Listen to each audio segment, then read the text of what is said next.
thinking we'll just walk out and wait till she gets outside the building.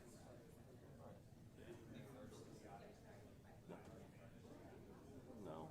Well, just be outside.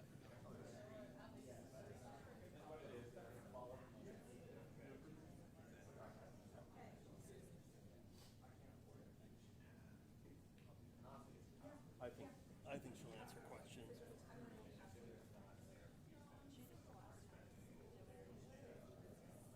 Did what? Yeah, when I ask questions, she goes. Her people go, just ask her at the press event. So I asked her, and she goes, that's off topic. We're not discussing it. My people will get back to you.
up in a race like this?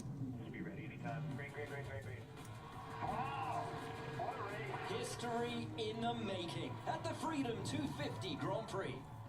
All right. Good morning, everybody, and thank you for being here. I'm Muriel Bowser. I'm the mayor of Washington, D.C. Today, I'm joined by members of my public safety team, as well as our federal partners, and you will hear directly from the Freedom 250 organizers in just a few. We are located in the district's Emergency Operations Center, DCH-SEMA, and we want to provide an early briefing of what the public can expect regarding the preparation for Freedom 250.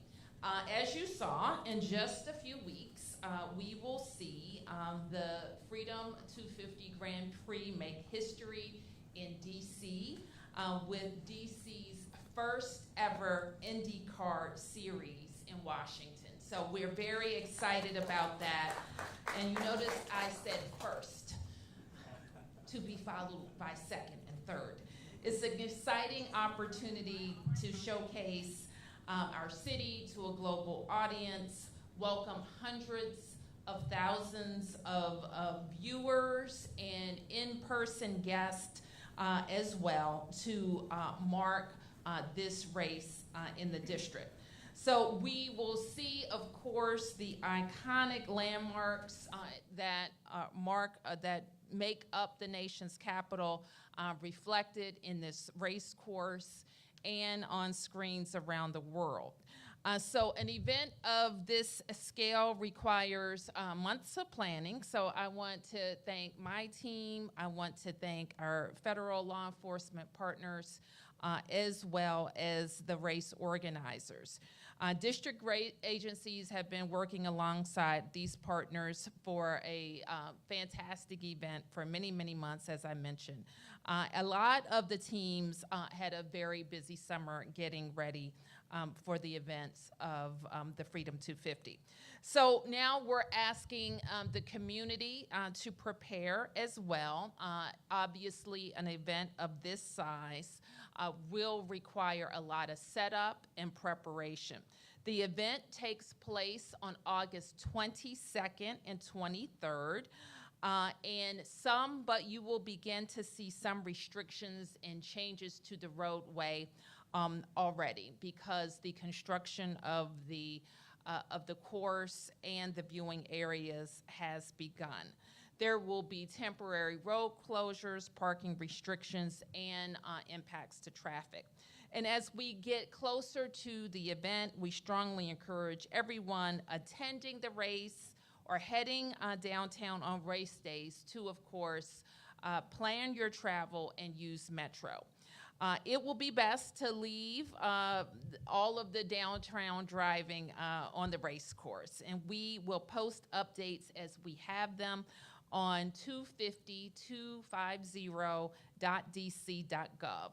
We also want people to text DC 250 to 888-777 to get real-time updates about the event. So I want to end my remarks by thanking our team for working tirelessly and for just embracing the opportunity to showcase DC in this way and to welcome the tremendous economic impact that this has for our city, bringing people to spend time in our hotels, go to our restaurants, and enjoy their nation's capital. And I want to encourage DC residents, of course, to do the same. So now I want to introduce Bud Denker from Penske, who is the lead organizer for this event, and really thank Bud for his vision. Early in the process, Bud came to visit with us to share his idea, get our input, and ask for our partnership. And since that day, I have been very impressed with how comprehensive Bud's evaluation of DC as a site for this race has been, and his great commitment to make it a world-class event. So with that, Bud Dinker. Thank you, Mayor, and it's been a pleasure working with you and your team as well. Here we are in the HSEMA location here. I want to call out Tanya Mitchell, who's chief of HSEMA, and she has been an absolute dream to work with and a partner along the way. Tanya, if you're here or not, thank you. And all the agencies that are here, Chief Carroll, another person I want to call out is Commander Bagshaw, who runs your, now it's SOD. There's a lot of acronyms in the city, right? Special Operations Division. I'm catching on, but he has been an absolute partner of ours along the way, too. I've never seen a city that comes together like this city does, and you can see me around me and behind me the reason why it happens. Normally we go to a city and you have silos of people that work in different functions. Here, you all come together. Why? Because you do it so often, and you do it so well. And my congratulations to you all. You've had a long summer. You've had a long, long summer, and we're the one cog in your way from going to Labor Day where you can kind of take a little breath, right?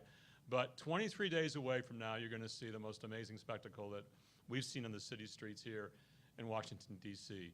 Our simulations show that on Pennsylvania Avenue, our cars will be about 185 miles an hour, legally, during that period of time. And that speed and that enthusiasm, the adrenaline, the sights, the sound, 100% renewable fuel we use in our cars, so we're not spewing any toxic gases out there.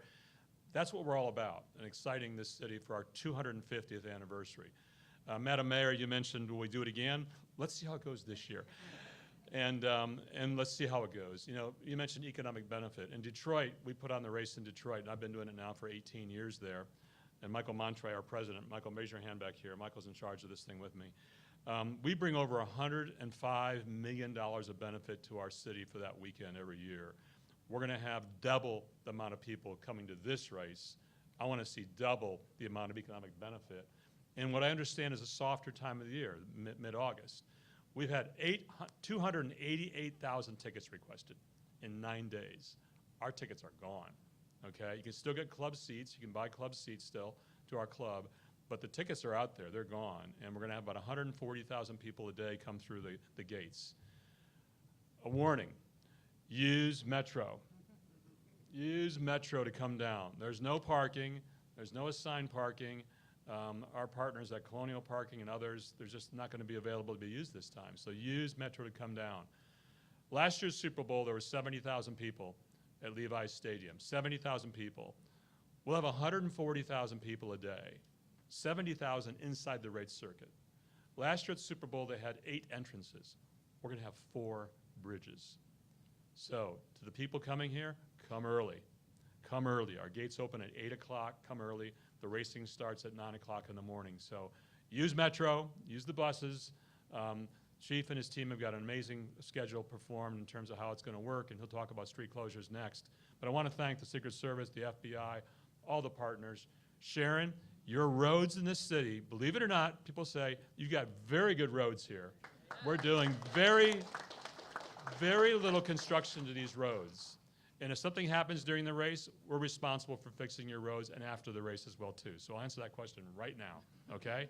So, but your roads overall are in great quality, they're in great shape. I wish the rest of our cities were in the same shape as you are, Sharon. So thank you to Tom and your entire team for their partnership. So 23 days to go. Can't get wait to get on these streets of your city, my adopted city, and look forward to seeing you all there. Chief, talk next about our road closures. All right, well, thank you, Bud. I appreciate it. Again, I'm Jeff Carroll. I'm the interim chief of police here at the Metropolitan Police Department. The Freedom 250 Grand Prix will bring thousands of people to the district, and it's a tremendous opportunity to show our city at its best. The Metropolitan Police Department is fully prepared to support this event, and we're committed to ensuring that everyone who comes out to enjoy the race can do so safely. Throughout the race weekend, the Metropolitan Police Department will be on full activation. You'll see officers throughout the race area, along transportation routes, and in neighborhoods across the district. Residents can expect the same amount of police service they rely on every day, even while the Grand Prix is going on. I do want to take this opportunity to recognize our officers and our professional staff who have been working extremely hard throughout this very busy summer. Their dedication to the city and their commitment to public safety are what make events like this possible. I'm incredibly grateful for their hard work and their professionalism. We've been working closely with our DC government partners, event organizers, our law enforcement partners for months to prepare for this. The coordination is critical to ensure both public safety and a smooth event. As with any large-scale event, there will be significant road closures, parking restrictions, and traffic impacts surrounding the race course. The event build-out already began on July 22nd and has started to impact parking, curb lanes, and partial travel lanes along the mall area. Road closures will begin in the area on Saturday, August 1st, and they'll gradually increase in the areas surrounding the racetrack, with many of the road closures going in place in the morning of Friday, August 14th. We encourage everyone to go to 250.dc.gov for the latest information on road closures, parking restrictions, and transportation options before you go out. And if you need to drive near the race course, as Bud said, please plan ahead. Allow extra time for travel and consider using Metro or other public transportation whenever possible. And finally, public safety is a shared responsibility. If you see something that doesn't look right, say something. For emergencies, call 911. For non-emergencies, you can contact MPD at 202-727-9099 or text us at 50411. We appreciate everyone's patience and cooperation as we welcome visitors from around the world and safely host another world-class event here in the nation's capital. And now I'll turn it over to Matthew Quinn, the Deputy Director of the United States Secret Service. Thank you, Chief. Good morning, everybody. Again, Matt Quinn, Deputy Director at Secret Service. Just a few things this morning. First, can't not take advantage of this opportunity to acknowledge a few people and then make a few announcements. This has been a long summer for Washington, D.C. Mayor Bowser, Chief Carroll, Director Osborne, and must mention Deputy Mayor Appiah. We've asked a lot of all of you this entire summer. Thank you all for what you've done to help make all of these events throughout this summer, and we've got one more big one to go, safe and successful. It's our shared responsibility. Everyone standing up here on the stage behind me right now is unified. We're all on the same plan to make sure that this event goes off as safely and successfully as possible for the residents of Washington, D.C., from the people traveling in from all over the world to watch this historic event. So thank you all very much. And I have to mention Bud Danker, too. We've done a lot of national special security events, to SEER events, to major events all over the country. It has been a great partnership, and I probably will upset some other people, but have never worked with anybody that is so invested personally in making sure that this goes off with security in mind. So, Bud, thank you very much. Few quick announcements or things to expect. You're going to see a very high level of uniform presence throughout the city and around this event.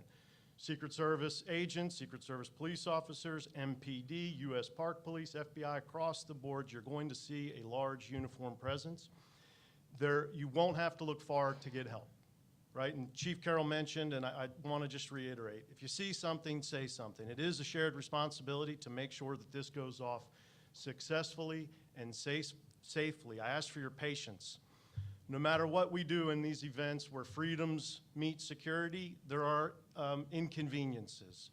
We're going to do our very best to make sure we minimize public impact, but keep it a safe and successful event.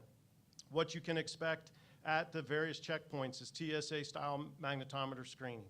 So clear bag policy is in effect. Plan ahead, sign up for the HCMA alerts, listen to the traffic advisories, and as Bud said, please use the Metro. Technical countermeasures and the unseen things that we'll be doing to make sure this is safe. I won't get into them all, but I do think it's appropriate to mention drones, for example. If you think that flying a drone to get a great view at this event, I would think twice. In the most restricted airspace in the country or in the world, leave them at home.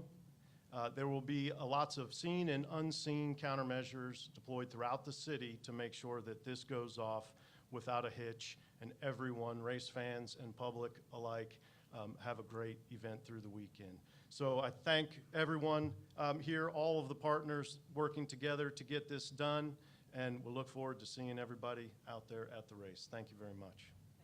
Turning it over to Mr. Hilscher.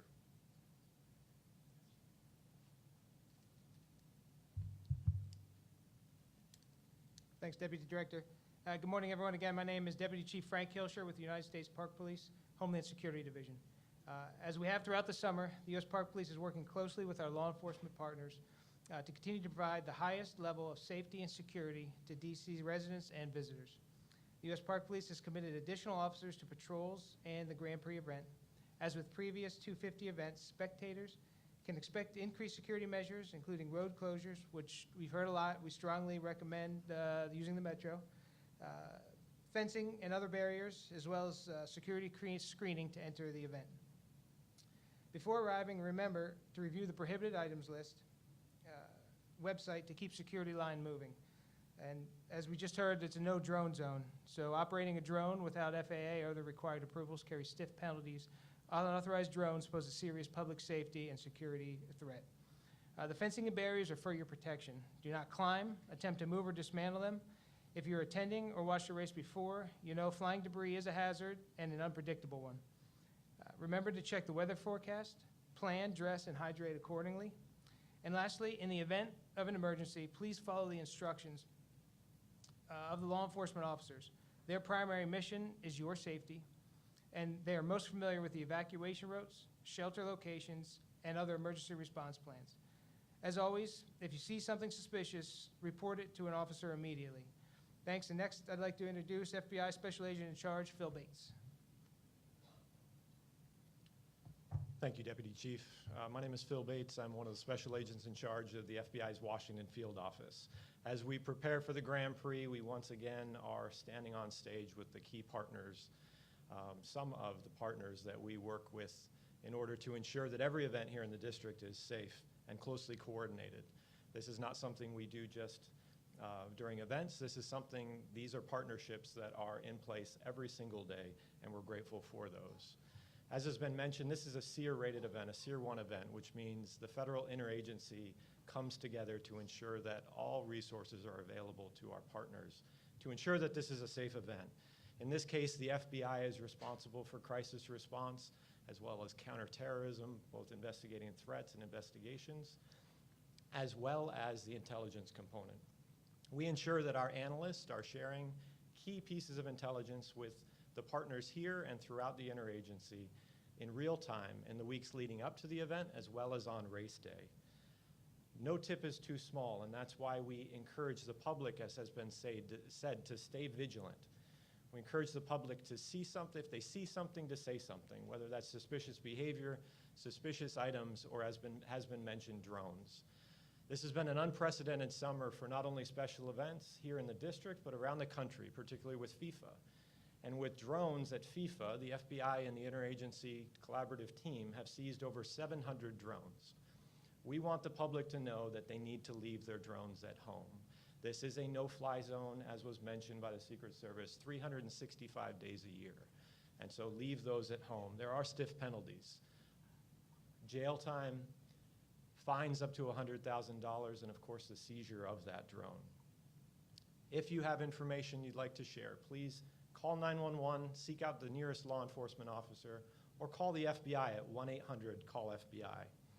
We hope for a safe and enjoyable event, not only for the fans, the general public, the race teams that'll be in town, and everyone in the city who is here to enjoy this wonderful city and the celebrations of America's 250th birthday. Thank you for your time today, and I'll now turn it over to WMATA GM Randy Clark. Hey, good morning, everyone. First of all, thank you, Mayor, for having me as always. Appreciate the great partnership and all of our partners, and especially Bud. This is quite an event, and we're excited to work with you. With all the comments here, I think the pressure's on Metro for everyone to go to Metro. So, Bud, the only thing faster in this town than an IndyCar race is getting to another race on Metro. How's that, huh? That's pretty good. I worked that in. I was back there. I had to think of something to mix it in there. So I want to also take a moment and like everyone, really recognize our team at Team Metro. It has been a very long, hot summer. On top of all of our big special events, we are running a very significant Red Line construction project outage for the Purple Line integration. It will be our largest bus shuttle we've ever done, over 400,000 people already on the bus shuttle in the last few weeks. The team is really looking forward to this event, and they're really looking forward to this event to be over, and then we can kind of get right back to school. So just really want to take a moment and recognize the Metro team and all of our partners. We are very excited for this event, though. Just like July 4th, we are very prepared and ready to have all the extra service needed. Just a reminder, on July 4th, we had our largest July 4th ever, largest in the history of Metro. 866,000 trips on Metro on July 4th, including 120,000 after midnight. Let's agree that we're not going to do post-midnight for the race. I think we all agree with that. But we are prepared. We are going to be running extra service as needed. You'll see this map behind me. This is the key, knowing where to go. If you have a ticket to the event, look on that ticket and then know the exact Metro station that best gets you there. We have 8 stations in the general perimeter, but really want to call out Archive stations, Federal Triangle, Smithsonian, Federal Center Southwest, and LaFont. If you're a Red Line customer, you might want to think of going to Judiciary or Metro Center and just walking to the event versus the transfer. But we will have extra staff. All of our police are engaged, and again, extra service. I will highlight there will be significant bus detours. We've had a fair amount throughout the city and the region already this summer. Obviously, with some construction going on for the race course, there's going to be ongoing bus detours. Please go to WMATA.com and detour and get all those updated detours if you're a bus customer. A couple last things to highlight. When you go to use the system, if you're not a regular user, tap, ride, and go. It means take your Apple phone, your watch, credit card, debit card, tap, enter, tap, leave. You don't have to worry about one of those old school smart trip cards. We want you to have a very frictionless, quick experience. There's Metro Pulse, which is our really great app that not only shows you real-time information on all trains and buses, but it's a way you could text and get real-time information. Highlighting, as everyone said, see something, say something. We have a very sophisticated police department with all of our partners with special operations. But obviously with an event like this, we always have more backpacks and other packages than we all would like. So if you're not going to have them obviously allow them into the zone, let's just think about not even taking them on Metro to begin with. And I think that would help everyone as well. Lastly, want to highlight, we are going to be doing a special, Mayor, you're going to like this one. We have a special Freedom 250 Grand Prix Smart Trip card. And that's the big thing in Metro, obviously. So we'll stay tuned on social media and our press release with the more information on where those will be available and the counts, but we expect those to go very quick. Bud will make sure you get a really nice one of those to frame up, and the mayor will make sure there's another one for the next year and the year after. I thought I'd highlight that. But those are our limited edition, and they're going to be really fun. So again, please stay safe, everybody. Metro will be there to get you in and out. Go early, have a little patience. This team of all partners know how to get you in and out safely, and have a great event. Thank you. Well, I want to thank each of you for those comments, and I too want to acknowledge my public safety team that has just been really outstanding, and I couldn't be more grateful, led by Deputy Mayor Lindsay Apia, our HCMA Director Clint Osborne, who is just behind me, our Chief of Police, Jeff Carroll, our Fire Chief, John Donnelly, and a special guest to the public safety team for this event, our DDOT Director, Sharon Kirschbaum. Please give them a round of applause.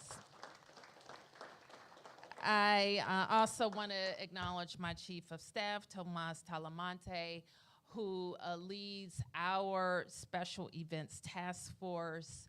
And Tanya Mitchell has been acknowledged, who is the thread between all of these events over a lot of years.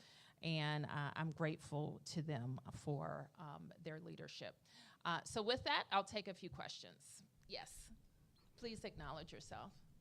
Please introduce yourself. Thank you. Owen Hayes with NBC News. In terms of the total cost, do you have an estimate for that? And for, the road maintenance was addressed previously, but for things like that, MPD full activation, any other costs of putting this on, who's going to be paying for that? Well, I will turn to Bud and let him talk about how he produces this event and how he's done it across the country. We will be supporting this event as we always support special events or large events in the nation's capital with our police department, our DPW, and in this case, with DDOT. It has already been discussed that any improvements pre-race and post-race DDOT will handle, and we will be reimbursed. We have, in the district every year, argues for EPSF, a special security fund. And let me ask Deputy Mayor Apia to talk about that fund.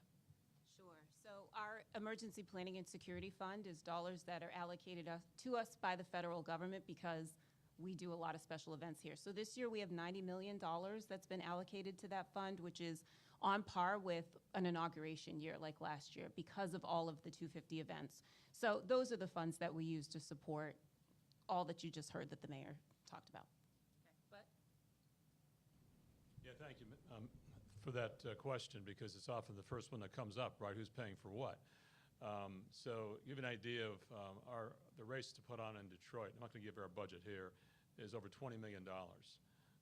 This race is much more than that, and we're the ones responsible for that cost. Okay, except for the security that the mayor talked about and the agencies providing security. A little bit of road work's being done right now, working with the DDOT team. We're the ones that are primarily responsible for shouldering this event and shouldering all of those tens of millions of dollars of cost to put this race on.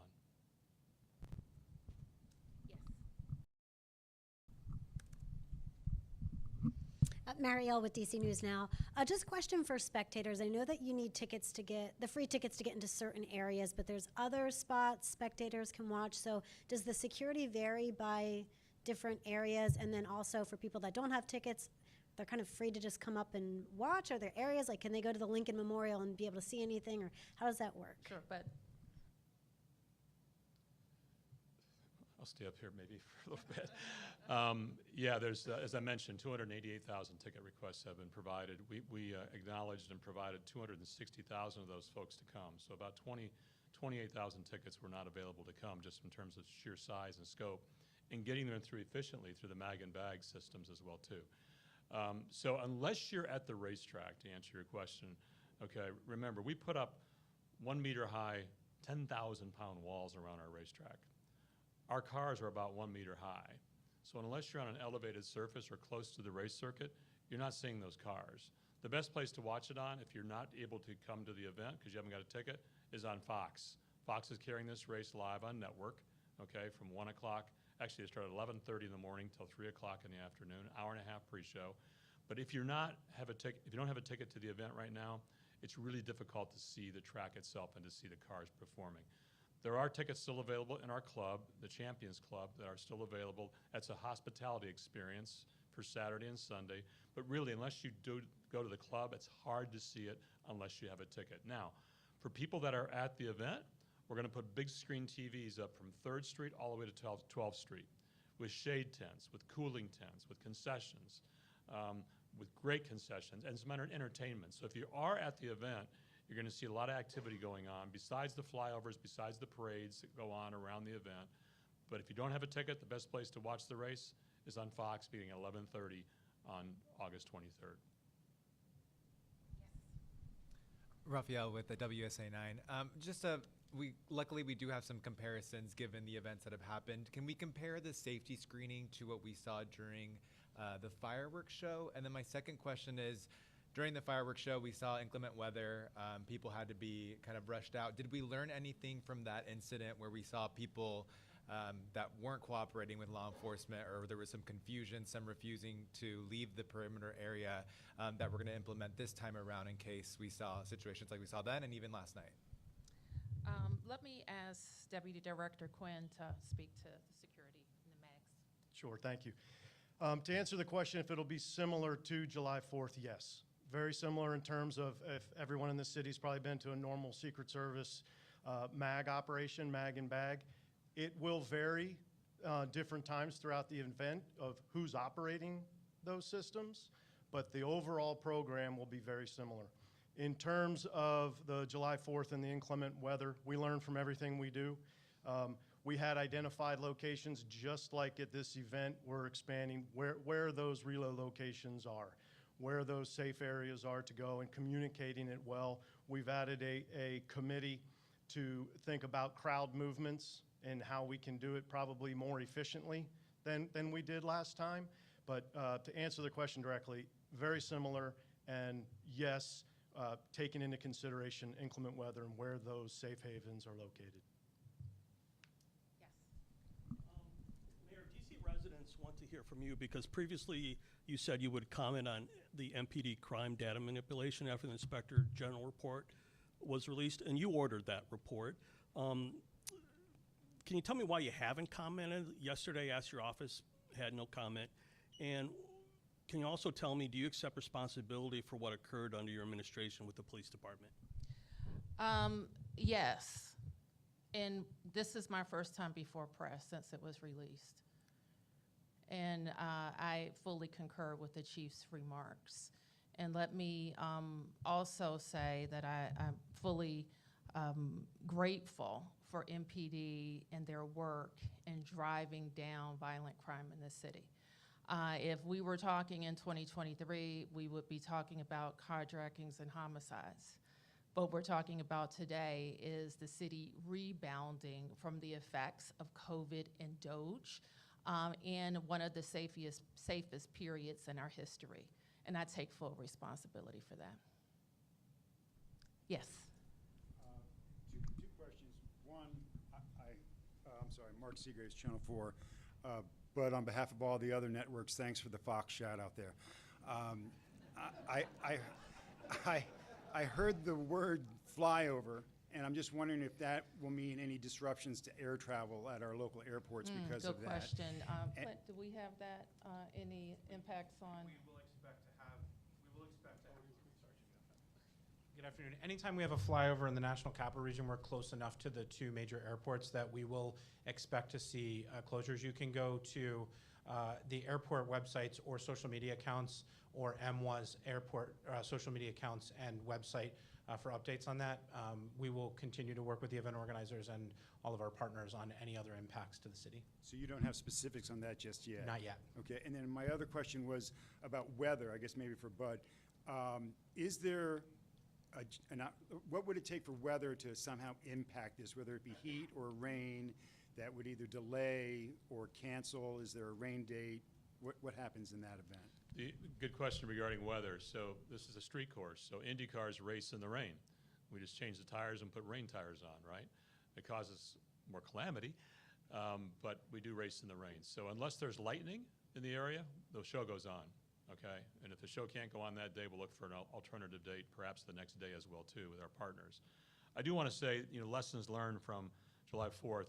NPS, Captain Timothy Van Dyke has provided us, and you'll see this information on our websites with the safe havens. There's currently 10 safe havens identified. The Smithsonian Institute, Air and Space Museum, the American Indian Museum, the National Museum of History. Those are all going to be handled by NPS, but then there's also 7 more that are staffed by the FPS as well that are all around the circumference of the area. So there's a lot of safe havens identified around our racetrack that I'm very confident in what the team has built here behind me to accommodate those situations if we have weather like happened for the 4th of July. But if it's raining, we race in the rain. Yes. 1, 2, 3. 4, 3, 2. Yeah. Hi, Emma Eber with CityCast DC.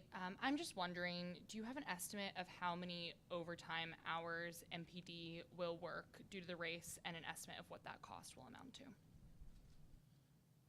I don't have an estimate right now of the actual hours that MPD will work. We do know that the entire department will be on a full activation Friday, Saturday, and Sunday, as there are events going with that. There also will be build out, as I mentioned, as some of the road closures come online.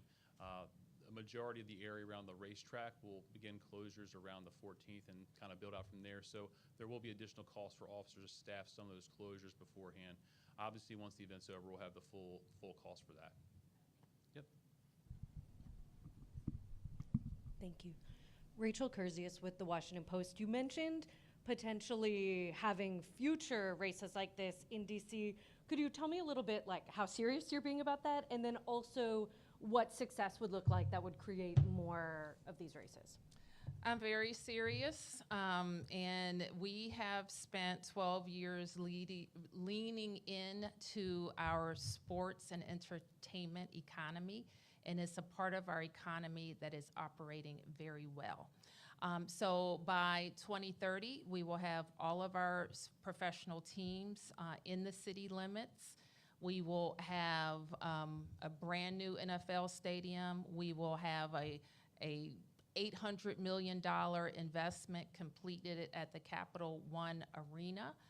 And this summer, we got to test some other entrants into the sports capital.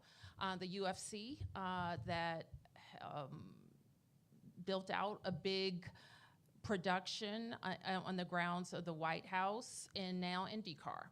And so Dana White has said he would never do that again, and we don't want him to do that again. But he could go to Cap One Arena in their inaugural year, and that's what I'll be pushing him to consider. And we know, and I have visited, our team has visited a couple of sites across the country that do street races like this. We went down to Arlington. I was recently in Long Beach. I talked to the former mayor of Long Beach, who is now the Democratic ranking member for the Oversight Committee, who had great things to say about street racing in Long Beach and what it did for Long Beach. And so we want to obviously make the world know that DC is a place for world-class sporting events. Okay, a couple more. Yes. Rebecca with 7 News. Question probably for Secret Service. Can you talk about what went into the designation of this event as a SEER 1 as opposed to a National Special Security event? And then are there any known credible threats to this event at this time? Sure. In terms of designation, that process is managed through a committee process that Secret Service is a part of, FBI is a part of. It goes through a process and we make a recommendation. And in this case, based on all of the factors, the recommendation was that it would be a SEER 1 event. That decision goes to the Secretary of Homeland Security, who ultimately either approves or denies the designation. And in this case, based on all of the factors, the SEER 1 event, you could, not officially done, but you could consider this a SEER 1 plus. Agreements done and came together that all of government in DC and all the federal components agreed that we would support this to greatest ability we could. And your second part to that? I'm not sure if this would be for FBI instead, but are there any known credible threats at this time to the event? I don't have any to report right now, but I'll certainly offer it to FBI as well. Yeah, thank you. At this time, we're not aware, or we have no credible threats to the event, but of course, as I mentioned, we will remain vigilant throughout the next 23 days and of course throughout the weekend, working with the interagency collaboratively to ensure that this is a safe event.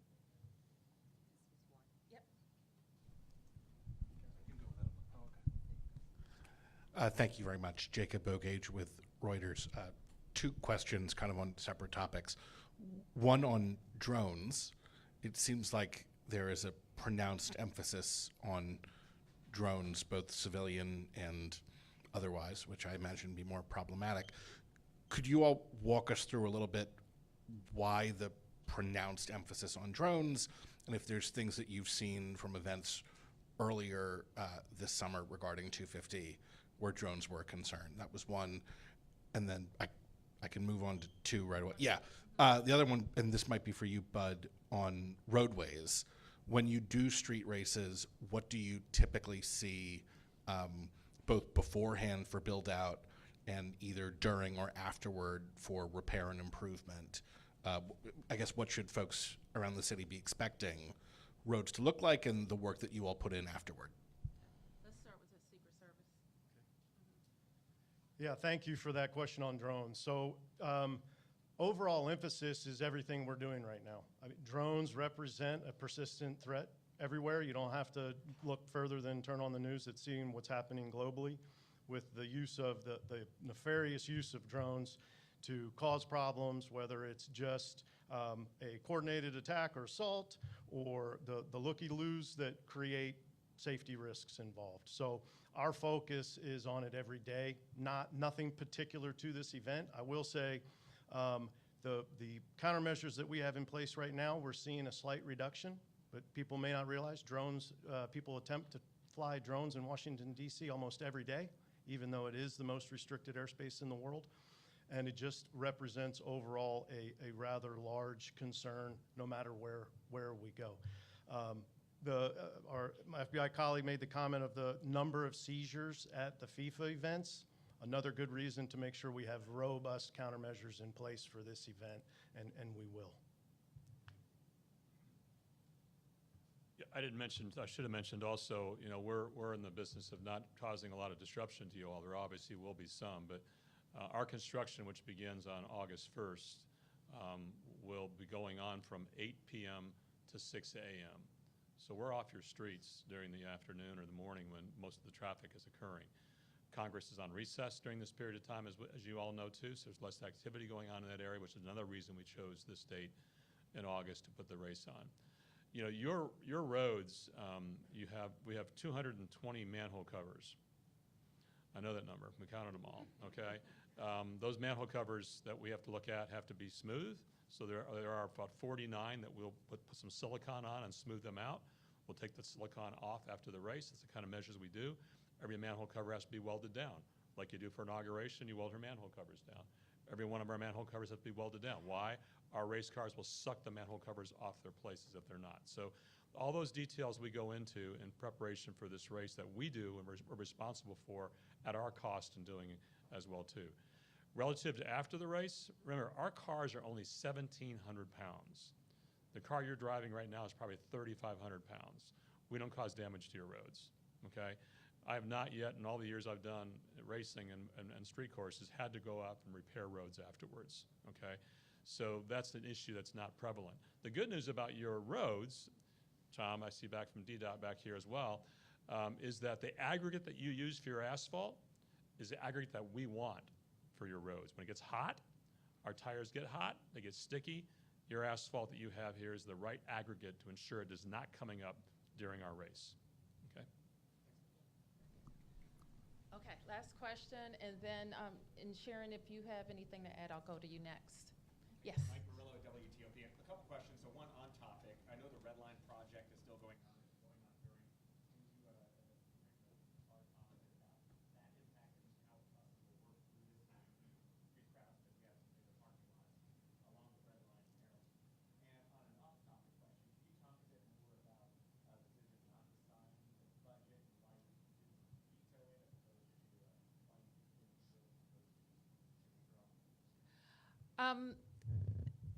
Well, I think I laid out in a lot of detail why I didn't sign it. I think that it sets up a big cliff for next year that could have and should have been avoided, in my opinion.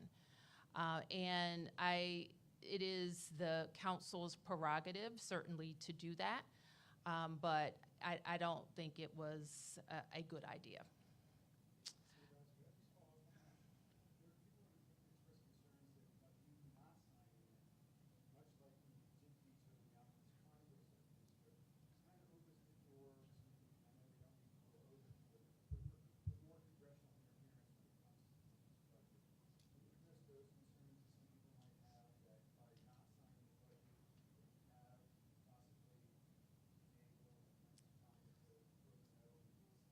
Well, as you rightly state, Mark, the Congress is always the Congress's prerogative to weigh in on DC's laws. And until we become a state, that type of interference is possible. My letter in no way says Congress changed what the council did. In fact, it said the opposite. It said it's the council's prerogative to create the budget they want.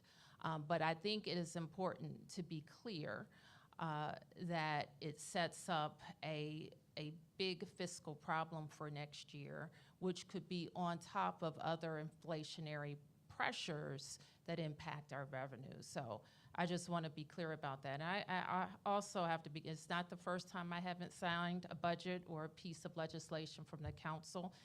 And the mayor has a certain part in the legislative process. And that process is to present laws, to present a budget, to send my agency directors to the council and testify on our views, to send letters, which I have done throughout this budget process. This is not the first letter that I identified the fiscal cliff. I did it when they voted the first time on first reading. And I've done it again. So my role in this process, I talked about up to this point, and I chose not to co-sign these decisions. Yes. Chief? Yes. Scott Taylor, 7 News. Chief Carroll, the MPD Internal Affairs report showed that you were the first person to find issues with the crime numbers and push for an investigation. With that said, who do you think should be held accountable for what the Inspector General found about environment and culture that possibly allowed that within the department? Let me just start here by saying Chief Carroll has agreed to the recommendations issued by the Inspector General, and the Inspector General really is in the best position, and I've called on them many times in the last 12 years to look at management processes, to look for controls in the environment, and to make recommendations around those controls. When that happens and when that is robust, we know that individual behavior is less incentivized. And so that's why we take these recommendations very seriously. Chief Carroll has already begun to implement those recommendations. Chief. Thank you, Mayor. Yeah, Scott, as the mayor said, I agree to all the Inspector General's recommendations as it relates to that. My expectation for any member of the police department, maybe an officer, maybe an official, maybe myself, is to make sure that we are accurately reporting crime, we're classifying crime accurately within the DC code. And that's what we're going to continue to do. We've worked with our officers and officials to have additional training as relates to that. We're going to continue to do that. We're also establishing the Office of Data Analytics that will be there to help oversee and make sure and to fact check that outside of the process. So we're continuing with those improvements that we spoke about. Again, we're going to continue to move forward. For individuals that may have violated policy, those aspects, of course, there is a procedure for that that'll go through the administrative procedure with that and the outcome as appropriate by the general orders. So, thank you.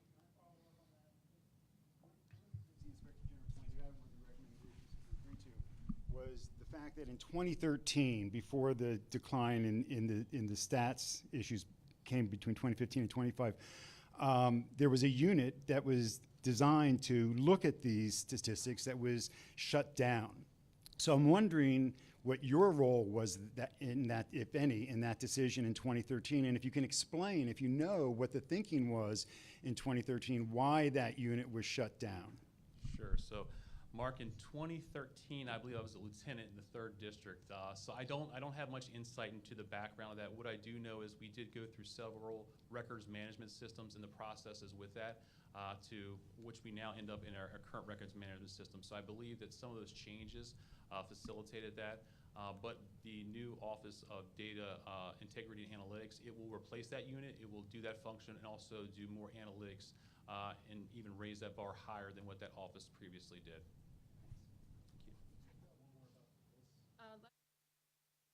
You asked the question about the red line. Okay. Thanks for the question. So as you know, the red line right now is shut down from Friendship Heights to North Bethesda. We're doing a pretty significant second entrance project with integration to the Purple Line. We're also doing rebuilding of the Grosvenor platform and significant track infrastructure work during our kind of normal summer construction outage. So right now, depending on the day, we're running over 100 buses at our shuttle. It is a very large shuttle. I think it might go down as the largest bus shuttle we've ever done in Metro's history. We've had over 400,000 people already on the shuttle. We really thank our customers for their patience. We understand there's been some hot days. Generally speaking, the shuttle has gone really well. Day 1's always rough. Day 2's a little bit better. Day 3, then it usually turns out really well. So one, we appreciate their patience. We're currently on schedule and on budget for our projects, and we're doing everything we can to squeeze every day to be done as fast as we can on those. what we really encourage people to do is, and I think Bud hit this theme early, go early. So if you live or you visit from Friendship Heights north, especially Bethesda north, give yourself some extra time. Most of the commuters on a daily basis have this down really well now. We have between Montgomery County DOT, Maryland DOT, DDOT, we've worked really well on the traffic movement. I can't say enough about, Sharon, you're getting a lot of love today, and deserve it so. The street guards and traffic control officers working up there have been amazing. And so if you're up there, the flow's going really well. But I think it's really important everyone give themselves a few extra minutes. It is the weekend, so generally this goes pretty well, but Friday maybe an extra few minutes, and I think everything will be okay. Thanks. Okay. Thank you, everybody. Thank you so much.